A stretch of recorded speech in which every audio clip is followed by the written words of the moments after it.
Assalamualaikum warahmatullahi wabarakatuh. Saya Alvina Safira Nabasari dari kelas 12 Keperawatan 2. Di sini saya akan menjelaskan secara singkat pemberontakan pasca kemerdekaan RI. Berikut penjelasan dari saya. Pemberontakan DI-TII, Gerakan Darul Islam atau DI merupakan gerakan politik yang bertujuan mendirikan negara Islam Indonesia. Gerakan ini mempunyai pasukan yang disebut Tentara Islam Indonesia atau TII, sehingga biasa disebut dengan DI-TII. Pemberontakan DI-TII merupakan salah satu pemberontakan tersulit yang pernah dihadapi Indonesia, sebab pemberontakan ini menyebar di berbagai wilayah Indonesia dari Jawa, Sumatera, Sulawesi, maupun Kalimantan. Berikut pemberontakan DI-TII yang menyebar di berbagai wilayah Indonesia. Pemberontakan DI-TII Jawa Barat. Pemberontakan DI-TII Jawa Barat merupakan pelopor gerakan DI-TII. Bahkan pemimpinnya Kartosuwiryo didaulat sebagai imam atau pemimpin tertinggi dari negara Islam Indonesia, serta diakui oleh wilayah-wilayah pemberontakan lain. Pemberontakan DI-TII di Jawa Barat dilatar belakangi oleh kekecewaan pasukan Hizbullah dan Fisbillah terhadap hasil perundingan Renville karena diperintahkan untuk meninggalkan Jawa Barat. Pemberontakan ini berlangsung cukup lama, dari Februari 1948 hingga 4 Juni 1962. Proses pemberontakan DI-TII di Jawa Barat yakni dimulai dari pengangkatan diri Kartosuwiryo menjadi pemimpin tertinggi pada Februari 1948. Lalu pada tanggal 25 Januari 1949, pertempuran antara pasukan divisi Siliwangi yang Long March dengan pasukan TII di Malangpong. Kemudian pada 7 Agustus 1949, Kartosuwiryo memproklamirkan berdirinya Negara Islam Indonesia atau NII. Penumpasan pemberontakan DI-TII di Jawa Barat dilakukan dengan berbagai cara, yakni dengan melakukan pendekatan pribadi yang dilakukan oleh Muhammad Natsir atau Ketua Masyumi namun mengalami kegagalan. Lalu melakukan operasi pagar betis, yakni strategi militer dengan mensetarakan kekuatan rakyat. Akibat strategi ini, gerakan pasukan TII semakin sempit. Kemudian, Kartosuwiryo dijatuhi hukuman mati oleh Mahkamah Angkatan Darat Jawa Madura. Pemberontakan DI-TII di Jawa Tengah. Pemberontakan DI-TII di Jawa Tengah dipimpin oleh Amir Fattah. Pemberontakan ini dilatar belakangi keinginan untuk bergabung dengan NII bentukan Kartosuwiryo. Pemberontakan ini berlangsung pada 23 Agustus 1949 sampai Juni 1954. Proses pemberontakan DI-TII di Jawa Tengah yakni mengikrarkan berdirinya DI-TII di Jawa Tengah pada 23 Agustus 1949 di Desa Pangarasan, Tegal. Lalu perluasan pemberontakan di Kebumen oleh Kiai Muh Mahfud. Lalu Batalion 426 Kudus dan Magelang bergabung dengan pasukan DI-TII di Jawa Tengah.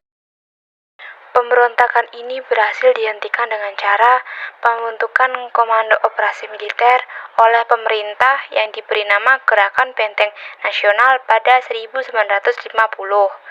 Pembentukan Komando Militer Operasi Benteng Raides. Lalu DI-TII di Jawa Tengah berhasil dilumpuhkan pada bulan Juni 1954.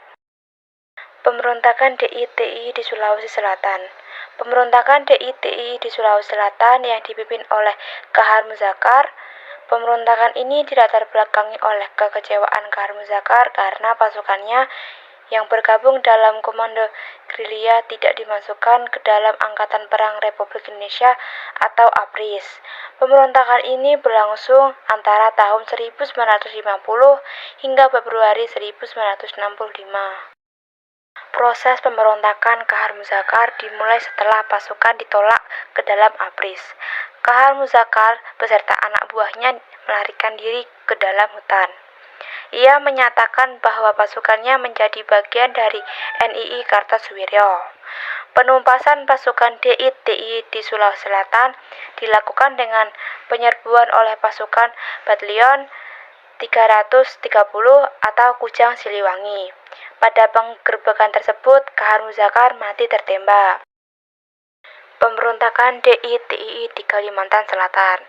Pemberontakan DITI di Kalimantan Selatan dipimpin oleh Ibnu Hajar.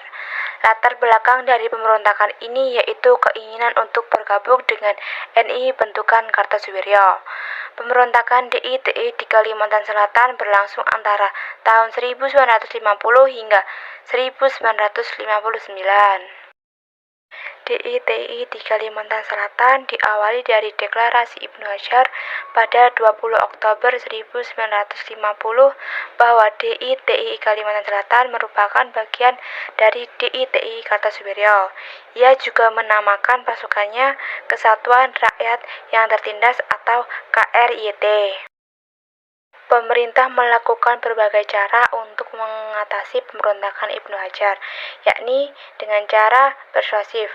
Pemerintah menyarankan agar Ibnu Hajar menghentikan pemberontakan, namun usaha ini gagal. Pada 1959, operasi militer dilaksanakan. Pada operasi DITI di Kalimantan Selatan berhasil ditumpas dan Ibnu Hajar ditangkap. Pemberontakan DITI di Aceh. Pemberontakan DITI di Aceh yang dipimpin oleh Tengku Daud Beruh. Pemberontakan ini dilatar belakangi karena kekecewaan masyarakat Aceh karena diturunkannya status Aceh menjadi keresidenan di bawah Sumatera Utara. Pemberontakan ini berlangsung antara tahun 1953 hingga 1962. Pemberontakan DITI di Aceh dimulai dengan keluarnya maklumat yang menyatakan Aceh bagian dari DITI di Jawa Barat pada 20 September 1953. Setelah itu pasukan Daud Beruh menguasai berbagai kota yang ada di Aceh dan mempropaganda rakyat Aceh untuk anti terhadap RI. Pemberontakan DITI di Aceh berhasil dipadamkan dengan berbagai cara, yakni dengan mendatangkan pasukan dari Sumatera Utara dan Sumatera Tengah untuk mendesak pasukan TII Aceh hingga hutan. Lalu diadakannya musyawarah kerukunan rakyat Aceh pada 17-28 Agustus 1962 oleh Kolonel M. Yasin. Lalu Daud Beruh menerima hasil musyawarah dan kembali ke masyarakat. Thank you.